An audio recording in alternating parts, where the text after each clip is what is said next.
There is a specific kind of exhaustion that sleep cannot fix. It's not the physical fatigue of a long day at work or the soreness of a gym session. It's something heavier, denser, and far more insidious. It's the sensation of dragging an invisible iron safe behind you, filled with every conversation that went wrong, every opportunity you missed, and every person who disappointed you over the last 12 months. We tend to think that when the clock strikes midnight on New Year's Eve, the slate magically wipes itself clean, but the subconscious mind doesn't operate on calendar time. It operates on emotional time. And for many of you listening right now, despite the approaching holidays, you feel heavier than ever. You are likely carrying the ghost of 2025 on your back without even realizing it. We treat our minds like storage units, shoving boxes of unresolved trauma and petty grievances into the corners, hoping we'll never have to deal with them. But here is the brutal truth. You cannot build a new life on a foundation that is cluttered with the debris of the old one. If you walk into a new year without properly closing the cycles of the past, you aren't starting fresh. You are simply continuing the same exhausted chapter with a different date written at the top of the page. Before we unpack this weight, do me a quick favor. Check right now if you are subscribed to the channel. It's a small click for you, but it helps us keep these deep dives sustainable. If you aren't, go ahead and join us. Also, I want to feel the presence of this community today. Write in the comments where you are watching this video from. It's always grounding to see how many of us, from all corners of the globe, are seeking the same clarity at the same time. Today, we aren't just talking about resolutions. We are talking about a fundamental psychological and spiritual hygiene that most people ignore. We are going to explore letting go, not as a cliché, but as a survival mechanism. We will draw upon ancient Taoist wisdom and specific Zen practices to clear the fog. If you are looking for mental clarity and true inner peace, you have to address the emotional baggage you've accumulated. A New Year reset requires more than a gym membership. It requires a deep dive into the subconscious mind. We're going to use a classic Zen story and the concept of Wu Wei to show you exactly how to stop fighting the current. We are here to discuss Don't Carry This into 2026, the art of closing cycles. Let's transport ourselves back to the muddy roads of ancient Japan during the Meiji era. Picture a relentless torrential downpour, the kind of rain that turns the world into a gray smear and soaks through the thickest layers of clothing. Two Zen monks, Tanzan and Ekido, are walking together towards a monastery. They are soaked to the bone, their straw sandals slapping wetly against the earth. The road has become a quagmire of deep, sticky mud, making every step a deliberate effort. The air is heavy with the scent of wet earth and pine, and the only sound is the rhythmic drumming of rain on the leaves and the squelch of their footsteps. It is a miserable day for travel, the kind that tests patience and resolve, yet they press on because the journey must be completed. As they round a particularly treacherous bend in the road, they encounter a lovely young woman standing at a crossing. She is dressed in a magnificent silk kimono, intricately embroidered with golden threads, a garment clearly worth a fortune and completely unsuited for this weather. She is paralyzed, looking down at the river of mud that separates her from the other side. She knows that one step forward will ruin the silk, staining her beautiful clothes and likely causing her to slip and fall. She looks distressed, helpless, and completely out of place. The rain is matting her hair against her cheeks, and she is shivering, not just from the cold, but from the anxiety of being stuck. Without a moment of hesitation and without saying a single word, Tanzan steps forward. He doesn't consult the monastic rulebook. He doesn't pause to weigh the pros and cons. He simply walks up to the girl, nods, and lifts her into his arms.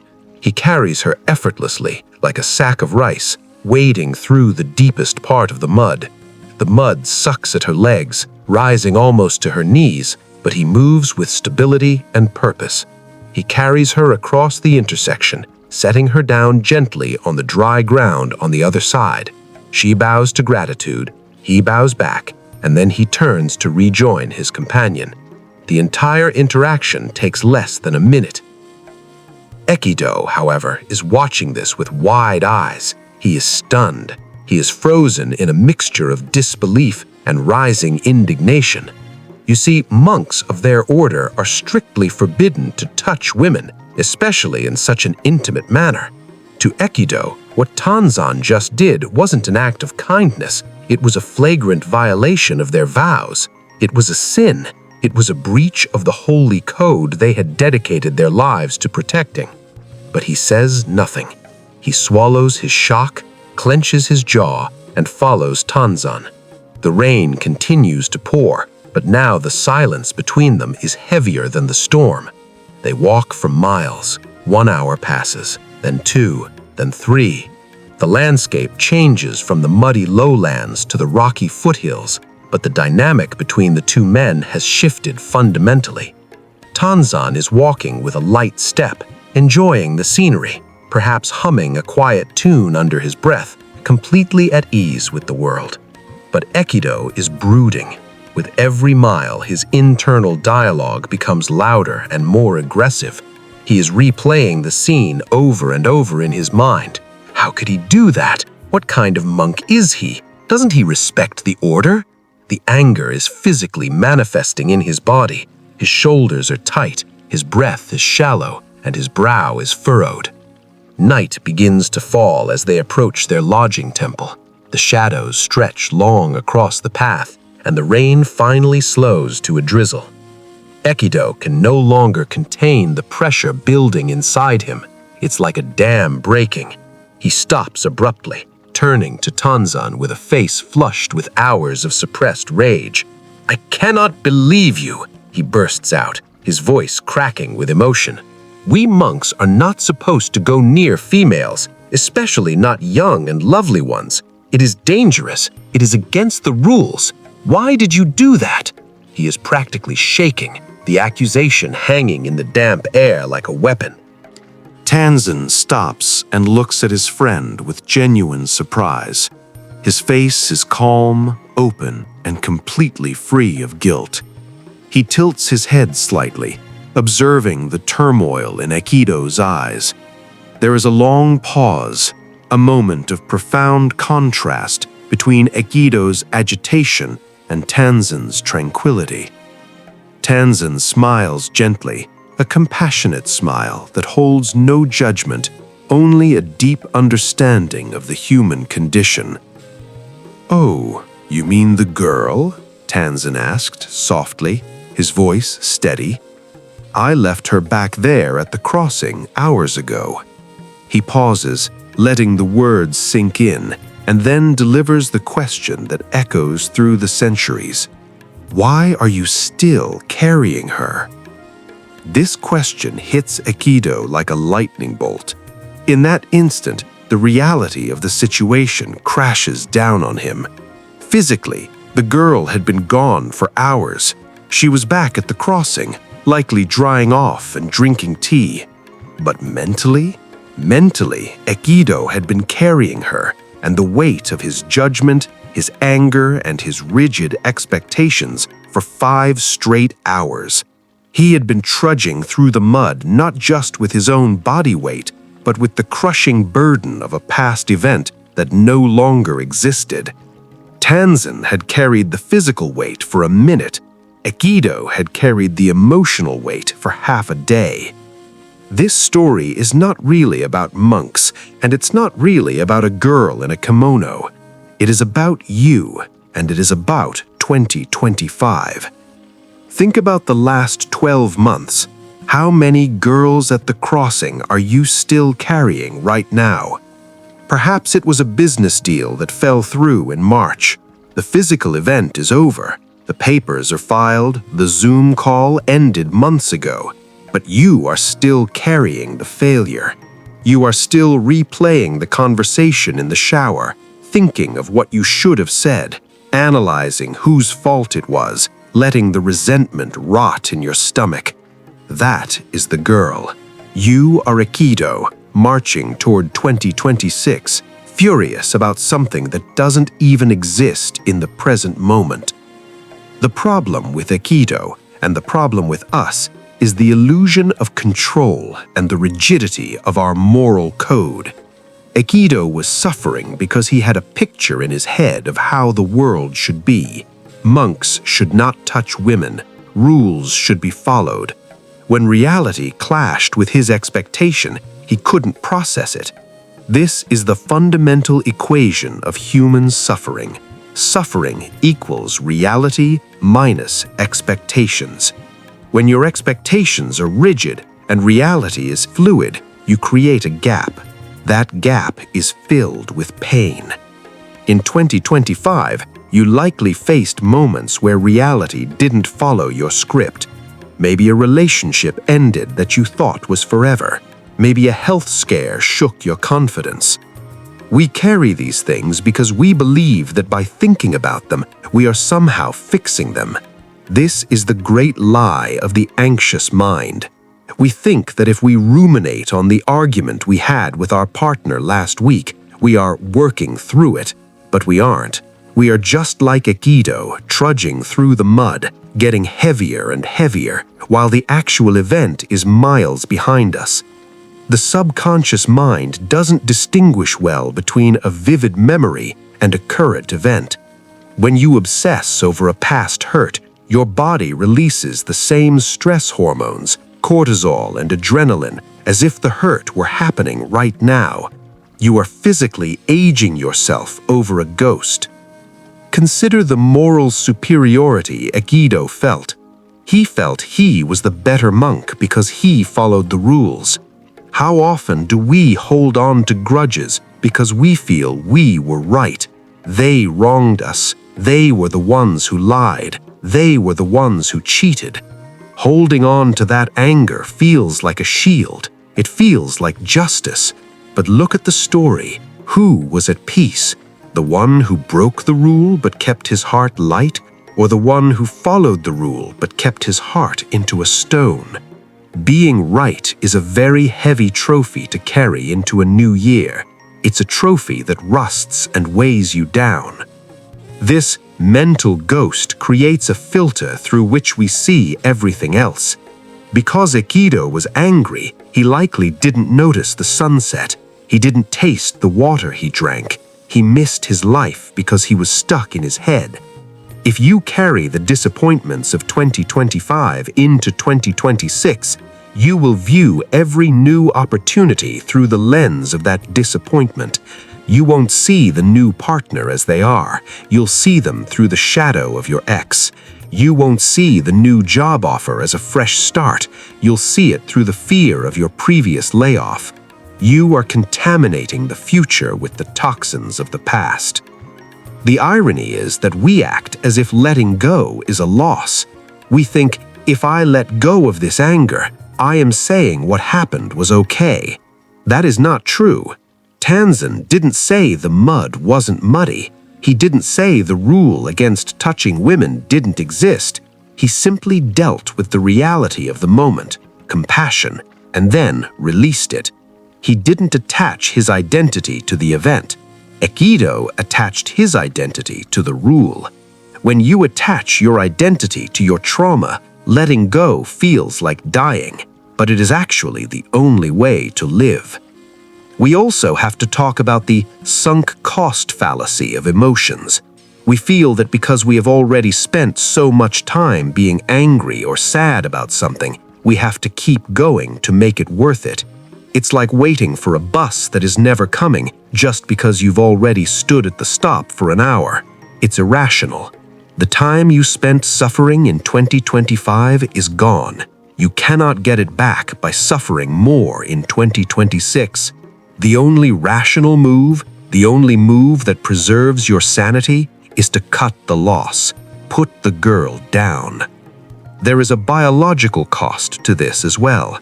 Your nervous system is not designed to be in a chronic state of defense. When you carry the Ekido energy, you are in a low-level fight-or-flight mode constantly.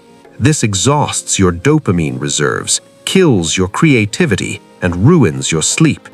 You wonder why you have no motivation to start your side hustle or go to the gym. It's because your energy is being siphoned off to maintain a monument to the past pain. You are paying rent for a tenant that trashed the apartment and moved out months ago. So, as we stare down the barrel of the new year, you have to identify who your Ekido is shouting at. Is it a parent? A boss? Is it yourself? The harshest judgment is usually reserved for the person in the mirror. We carry the guilt of our own mistakes the longest. But just like Tanzan, you must treat yourself with immediate, functional compassion. You made a mistake? Okay. Pick it up, move it across the river, and put it down. Do not carry the corpse of your mistake into the temple of your future. Now, let's shift our perspective to the nature of the river itself. In Taoism, there is a profound distinction between water that flows and water that sits. Stagnant water, water that is trapped, that has nowhere to go, becomes toxic. It grows algae, it breeds mosquitoes, it smells foul. Running water, however, stays clear. It purifies itself through movement. The human mind is exactly the same. When we hold on to things, when we stop the flow of experience, we become stagnant ponds. Our thoughts become repetitive. Our emotions become swampy and dark. This is the state of stagnation. This brings us to the concept of Wu Wei, often translated as effortless action or inaction. But this is a mistranslation that confuses Western minds. Wu Wei doesn't mean lying on the couch eating chips. It means acting in accordance with the flow of nature. It means not forcing things. Think of a swimmer. You can swim against the current, thrashing your arms, exhausting yourself, and making zero progress. That is the force. That is trying to control 2025. Or you can turn and swim with the current, using the power of the water to propel you forward. That is Wu Wei. Tanzan practiced Wu Wei. He saw a need, the girl, he acted, carried her, and he finished, put her down. There was no friction. Ekido created friction. He tried to stop the flow of reality with a dam made of rules and judgments. When you try to control the uncontrollable, like changing the past or forcing someone to love you, you are violating Wu Wei. You are wasting your life force. 2026 demands that you become like the river, not the rock that tries to stop it.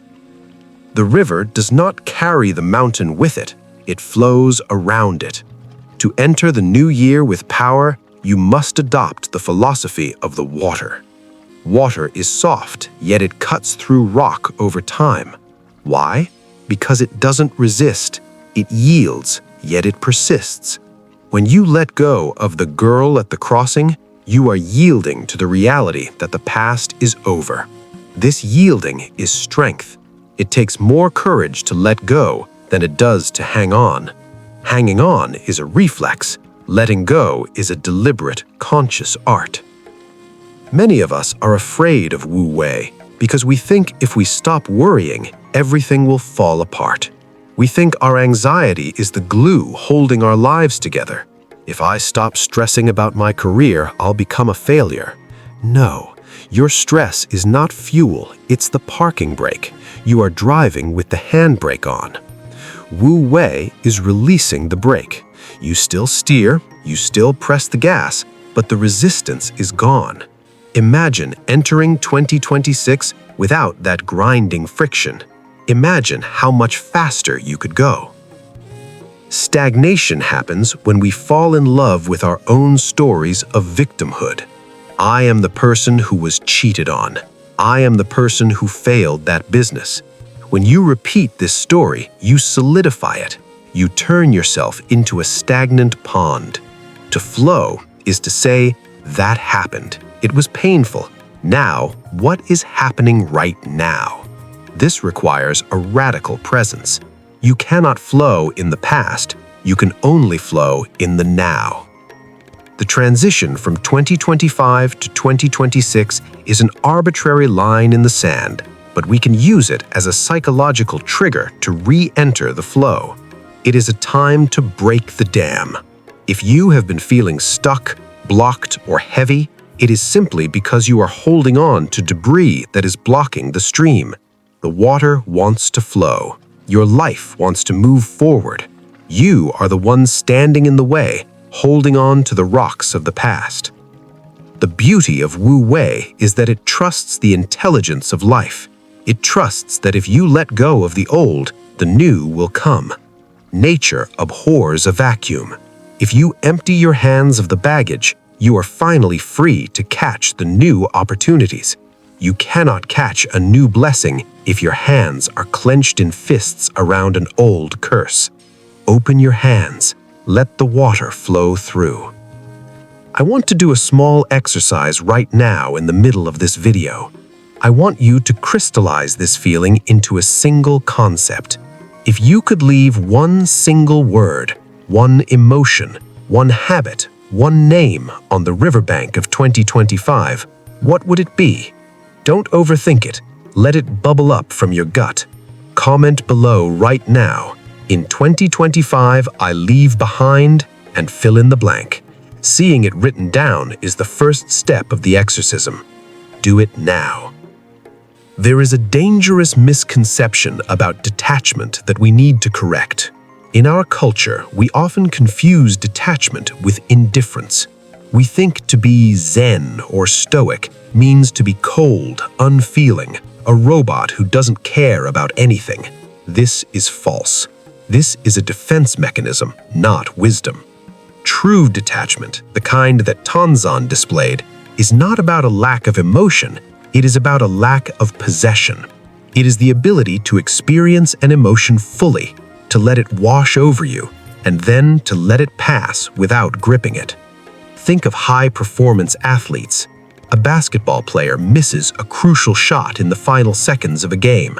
The disappointment is immense, but the very best players have mastered the anatomy of detachment. They feel the sting for a split second, and then they reset. They detach from the outcome of the last play so they can be fully present for the next one. If they carried the Ekido weight of the missed shot, they would hesitate on the next one. They would fail again. Detachment is a prerequisite for high performance. It is the ability to compartmentalize the past to protect the future. In business, we see this constantly. The entrepreneurs who succeed are not the ones who never fail. They are the ones who don't take failure personally. They launch a product, it flops. They look at the data, they extract the lesson, and they move on. They treat the failure like data, not like a definition of their soul. They eat the fruit, the lesson, and they spit out the seeds, the shame. Most people choke on the seeds. They swallow the shame, and it poisons them. Anatomy of detachment is knowing which part of the experience is nutrition and which part is waste. This applies deeply to relationships. Detachment doesn't mean you don't love people. It means you don't own them. It means you understand that people are fluid, changing beings. If you try to freeze a person in a specific state, you must always act this way for me to be happy. You are setting yourself up for misery. You are carrying the girl across the river and refusing to put her down.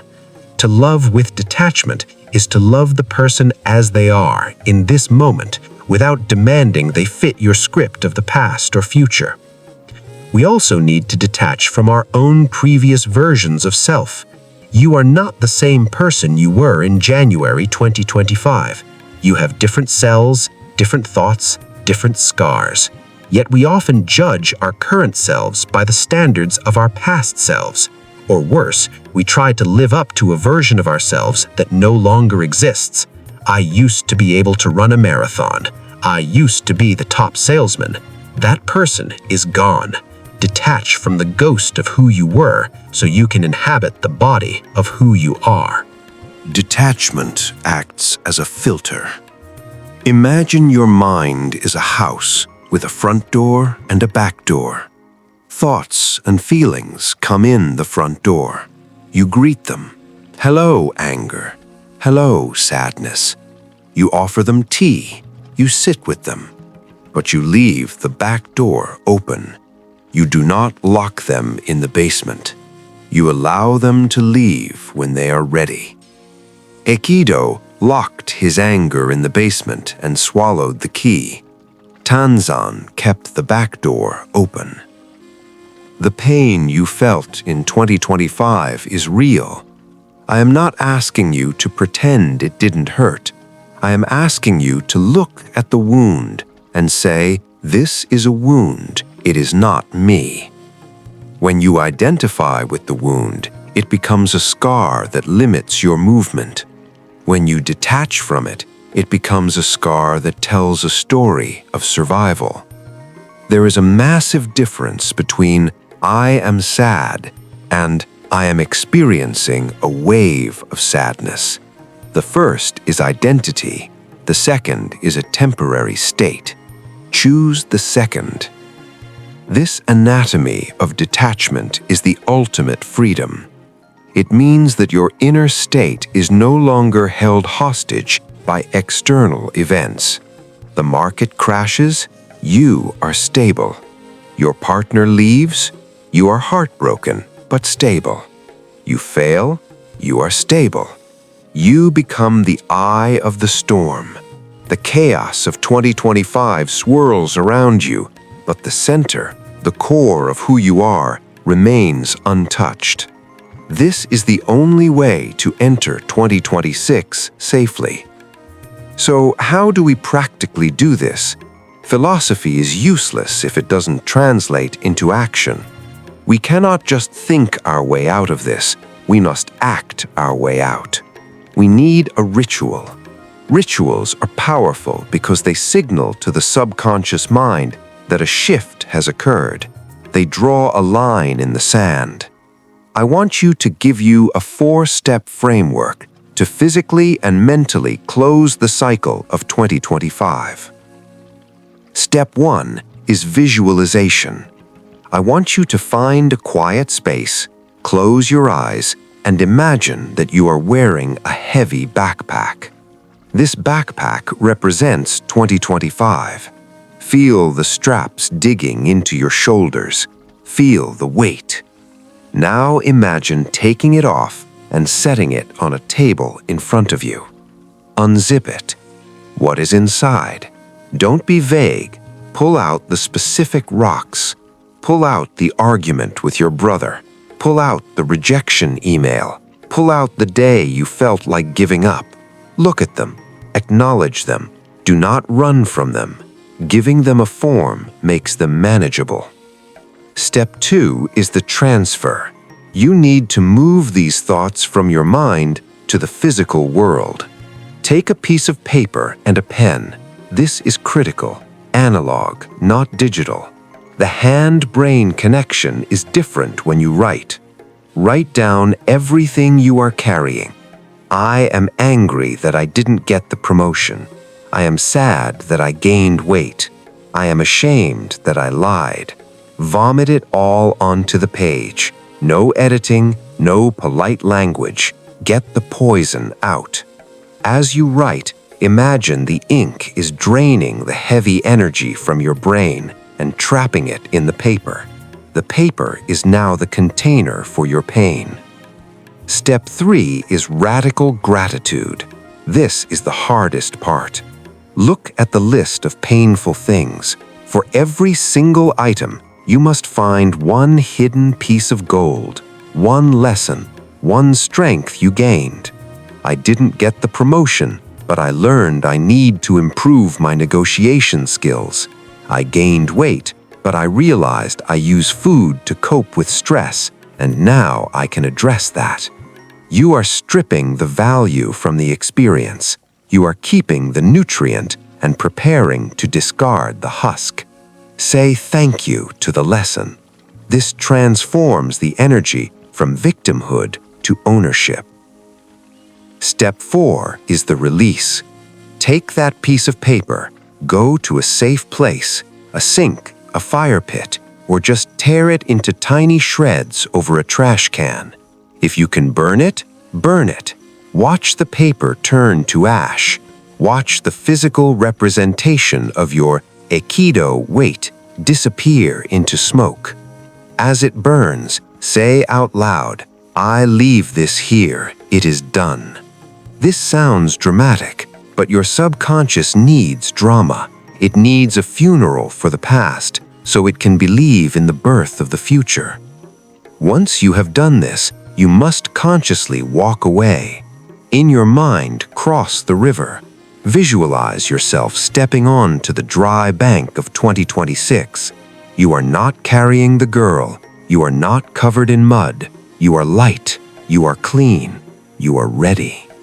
This ritual creates a psychological break. It separates the you of then from the you of now. Do not underestimate the power of cleaning your physical space as well.